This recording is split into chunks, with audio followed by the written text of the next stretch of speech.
Lakeland Currents, your public affairs program for North Central Minnesota. Closed captioning is made possible by Bemidji Regional Airport, serving the region with daily flights to Minneapolis-St. Paul International Airport. More information available at bemidjiairport.org. Everybody loves the sound of loons. Everybody loves to watch loons. Everybody loves to see them with little babies on their backs. That's the neatest thing I think that we can see with loons. So today my guests are two ladies from the Loon Center in Crosslake, Minnesota, and they're going to introduce themselves and what it is that they do. And let's start with you. I'm Natasha Bartolotta. I'm the Stewardship and Outreach Manager at the National Loon Center, one of the loon ladies here today, so I feel like we should call ourselves that.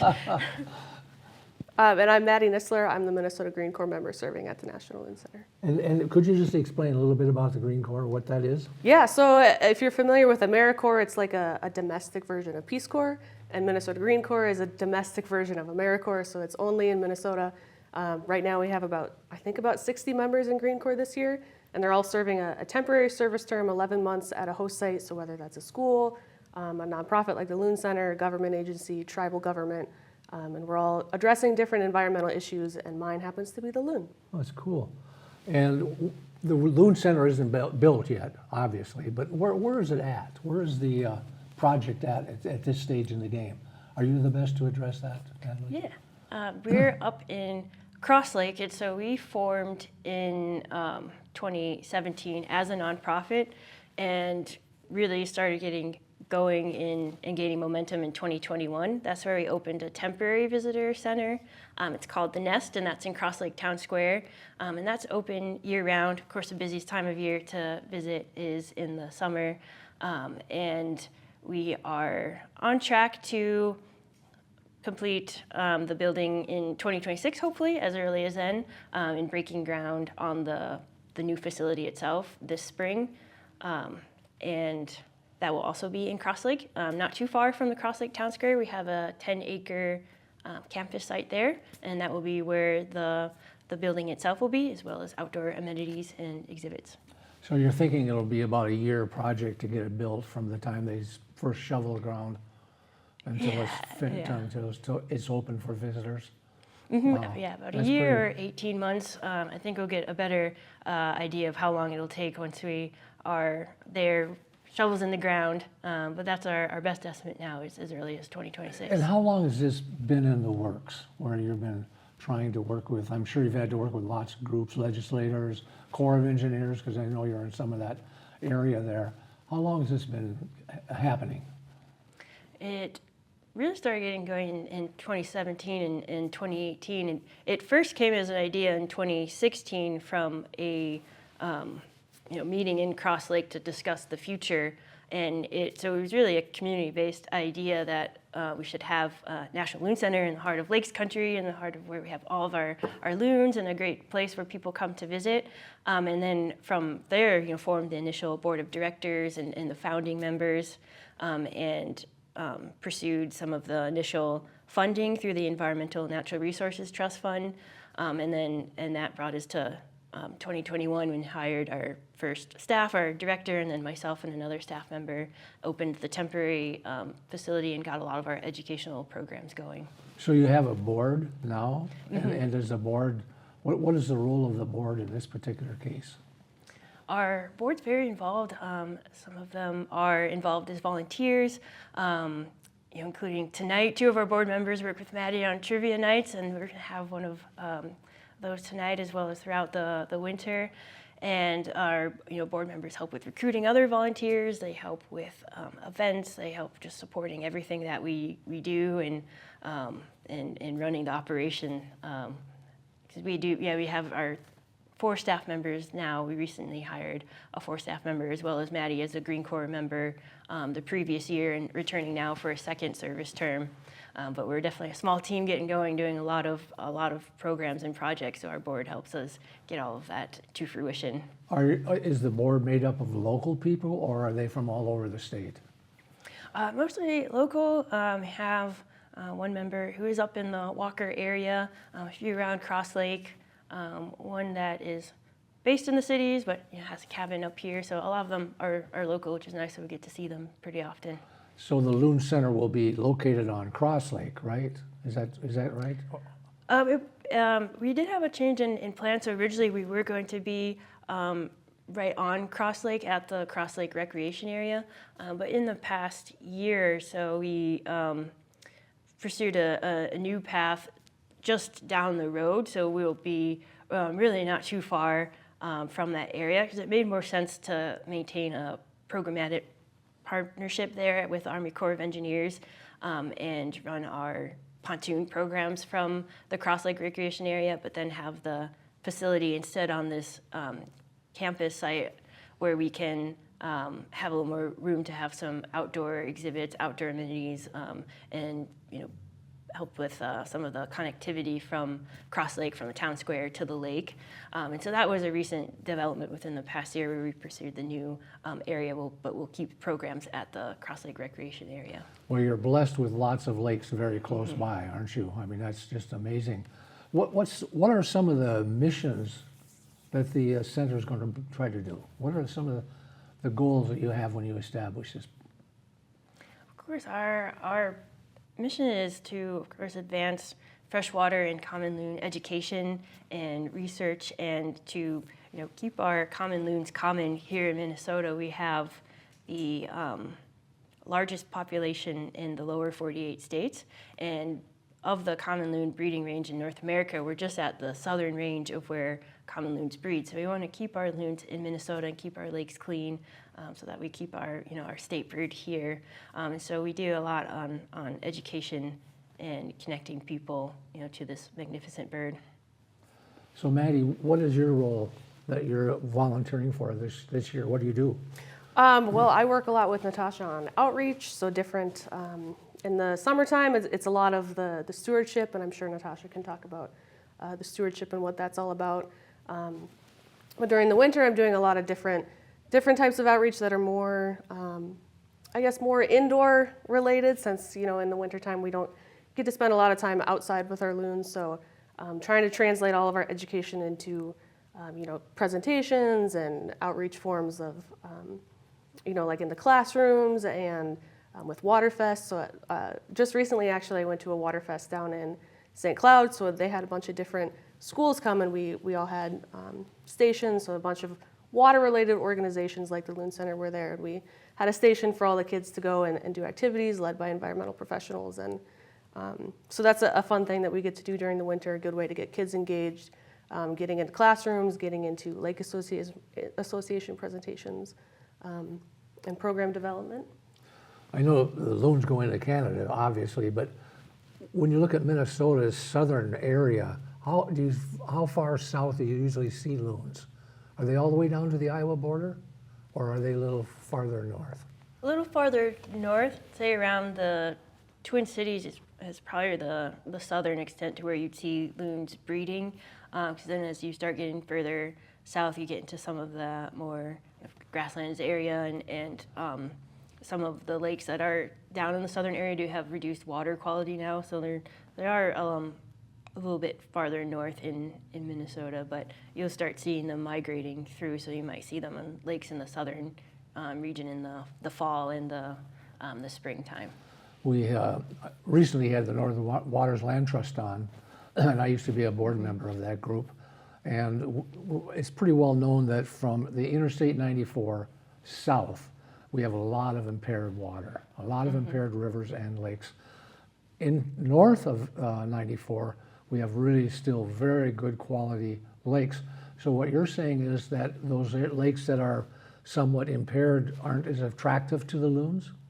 Exactly. The loons definitely depend on lakes that have high water quality and high clarity. They are visual hunters looking for fish, so they need to be able to see their prey, to see the fish or the other different aquatic creatures that they'll be eating primarily fish though. And so the fish populations too, of course, depend on the healthy water, so It's all connected. So that's why we even kind of think of loons as a environmental sentinel or an indicator species. Like the canary in the exactly. mine? Yeah. Mm-hmm. Wow. Yeah.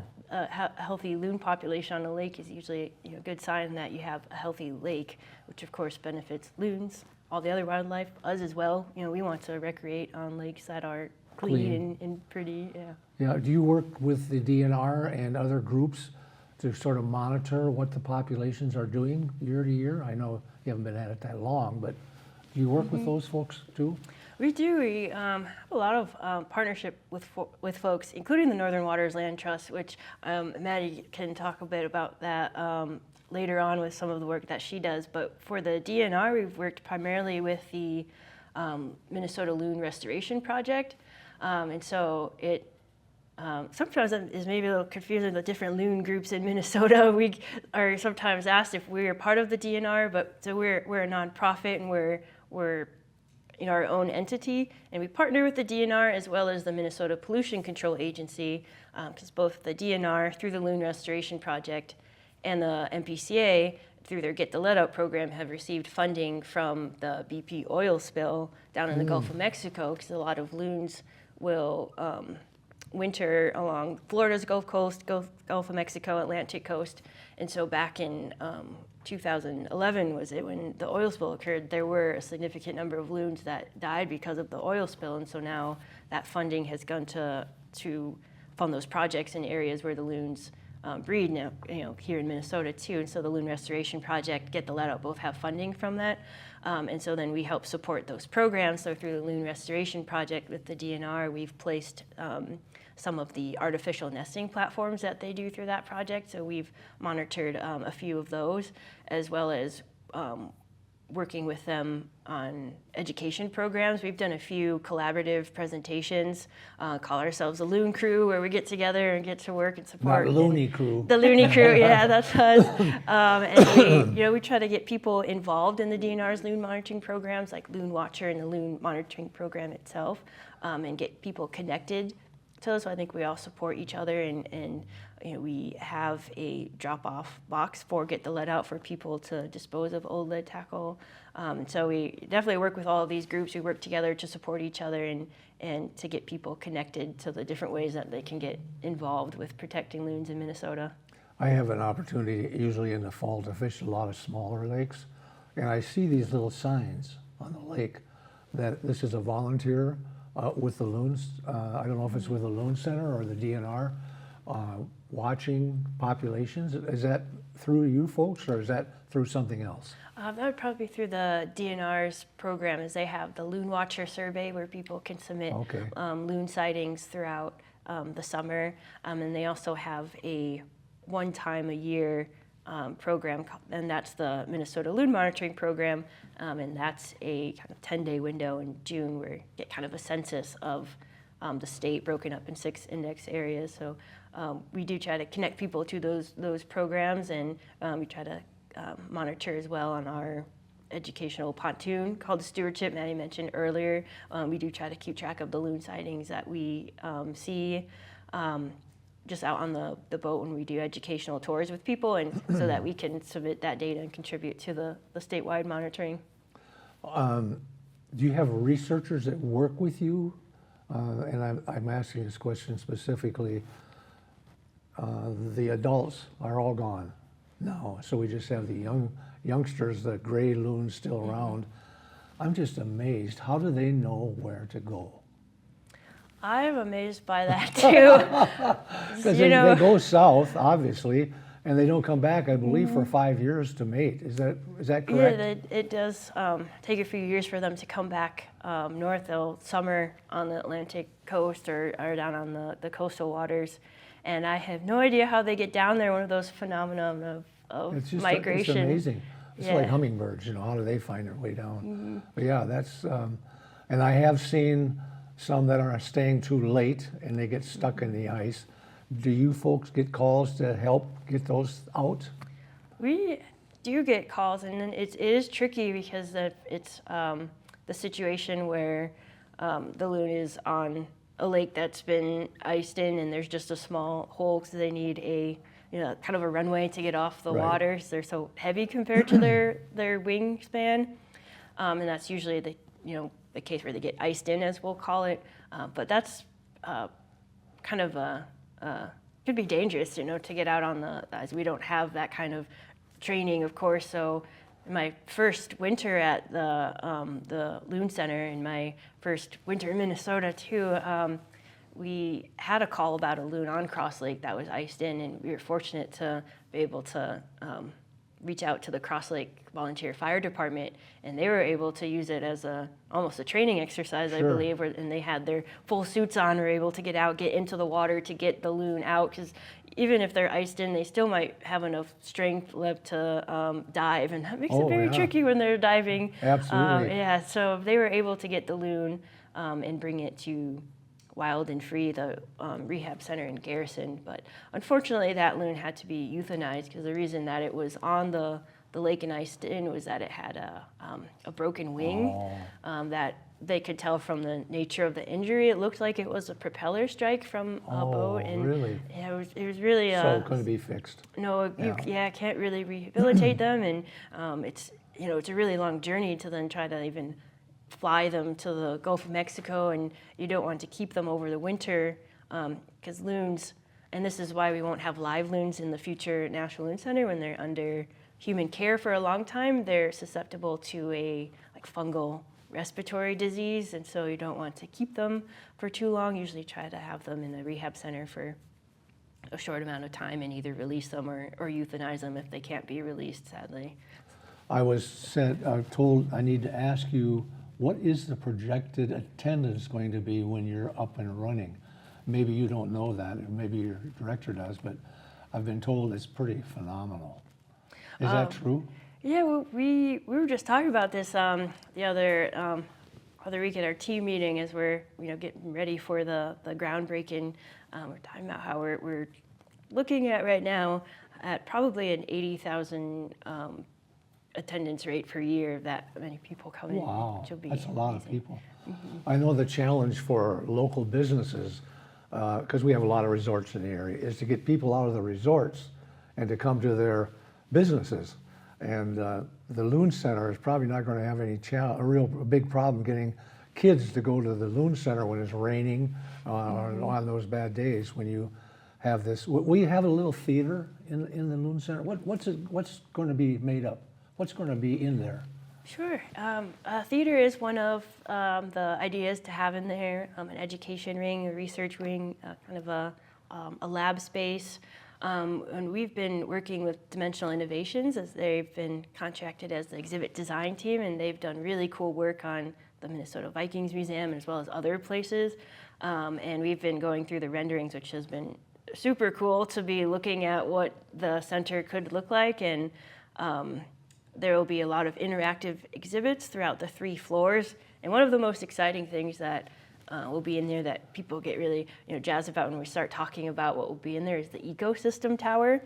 So that will be one segment of the building that will be a really interactive experience. As you go up the tower, you'll go through the life of the loon under the water, on the surface, and then in the air, and hoping that we can use a lot of visual elements and sensory experiences to really bring people into what it's like to be a loon at those 3 parts of the ecosystem. So will there be other displays then in the center of loons?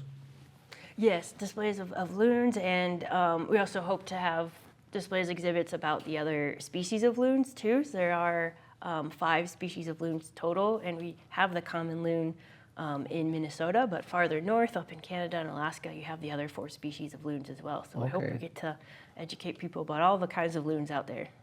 So you've talked about when you're going to try to have an opening. What is it you're doing now when you have the center that you're using in Crosslake? Can kids come now and see things there that are interesting? Oh, for sure. At the Nest, which is the name of our visitor center, there we have some exhibits as well, brochures to give people educational information. We do have a video screen so that we play lots of different videos, some educational, some are snippets from live loon cams from across the country, which are always fun to look at. And you have a taxidermy loon, a common loon, and an Arctic loon as well. So people are often really surprised when they see the Arctic loon. They say, why does this one look different? And so there's lots of cool things to see in there. Kids love to come in, and I think the first thing they grab is the calling loon plush that we have. And so if we're in the back room, our office space is just in the back. You often will hear, you'll know when kids are in there because you start hearing the loon plushes, or they'll do the loon tune if you've seen one of those, that like spinning disc that if you pull it, it'll make a loon call. So we hear that a lot, but because of course the loon call is one of the things that really draws people into the loon itself. But a lot of things that people can see there, as well as the Stewardship itself is our main education program on Crosslake. We do a free tour for people to come out and see loons, and we'll go about 2 hours around Crosslake, and we'll have a naturalist guide on board, and we'll talk all about the loons we see. Is that on a pontoon then? Yeah, it's on a pontoon, and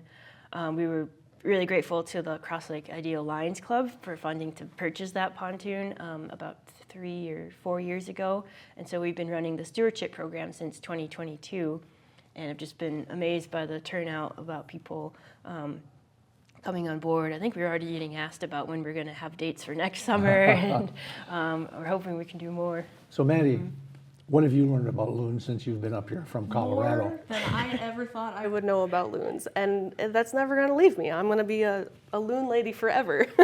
So what's some of the examples of things you've learned? Oh my goodness. I think one of my favorite facts about loons is that they carry their chicks, the adults carry their chicks in their wings on their back. So the first couple weeks after chicks are hatched, usually in somewhere around early to late June, sometimes July, the chicks will hatch and then they'll go straight into the water. They don't hang out on the nest at all, they go straight in the water, and they will spend a lot of time on mom or dad's back. The parents spend a lot of time splitting the parental duties equally, so the chicks will sit on the parents' back, and that's how they keep them safe and keep them warm until they're big enough to fend for themselves. And if you've never seen it, I would recommend it because it's adorable. And if you've it's my seen them favorite. walk, that's how I walk. Yeah. They're not very balanced when they get on land, are they? Do you think the numbers are stable in Minnesota, or are they diminishing? From the loon monitoring program, from the DNR, they've been doing that for a few decades now, and that kind of census that they take has shown that the adult population is relatively stable across the years.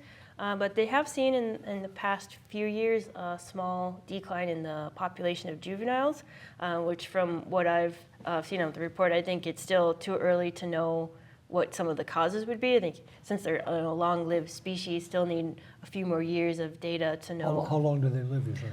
They're usually in their 20s, but the oldest ones are in their 30s. Oh, wow. Yeah, so just very old for a bird, especially. And do they always try to come back to the same lake once they become adults? Yeah, they have what we call high site fidelity, so they really like the real estate, especially if they're successful with chicks.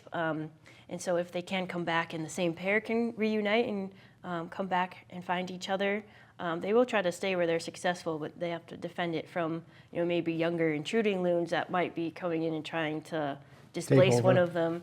And in that case, if one of them is displaced, they will stay, the one that is remaining will stay there. They won't follow their mate to another lake because, of course, they want the good real estate. They'll try things out with the new guy or the new female that's there.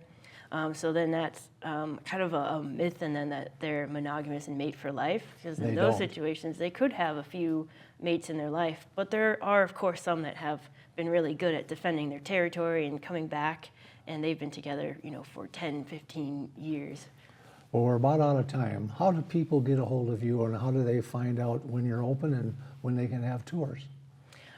So we have our website, nationallooncenter.org. We are also active on our social media pages, and on our website you can sign up for our newsletter, which is called The Hoot, named after one of the loon calls that they use to stay in contact, and that's where we send information, and that's where we'll probably be sharing a lot of information about one of our education programs, which we'll be building up in the winter if we have time to share a little bit about that. Mandy could share about the Share a Shoreline program. Yeah, Yeah, we're just we got about a minute. Oh, okay, really fast. So Share a Shoreline, like Natasha said, our population is stable in Minnesota, but we want to keep it that way. The state bird is really a delicate animal that lives in a very delicate ecosystem, and we want to make sure that Minnesotans know how to keep loons safe and keep our lakes healthy for them. So we've developed, with Northern Waters Land Trust and with the Whitefish Area Property Owners Association, we've created Share Our Shoreline. I'm wearing the shirt. And it's a public education campaign that gives people tools to know more about loons, know more about how to protect them. So if you're a visitor of the area, you've never seen a loon before, or if you're a resident and you have lived with loons your whole life, you can always learn something new about how to keep them safe. So that's what Share Our Shoreline does. I know there are a lot of people that come here who have never seen a loon Yeah. before, so it's a big deal. Well, thank you for jumping on the show with us. We appreciate it. And are you open 5 days a week in the winter? In the winter, we are Monday Okay. through Friday, 10 to 4 Okay, and just p.m. go to your website, and that's how you'll get there. Great. All right, well, thank you for jumping on with us. Appreciate it very much, and good luck down the road. Thank you. Thank you. You've been watching Lakeland Currents. I'm Ray Gildow. So long until next week.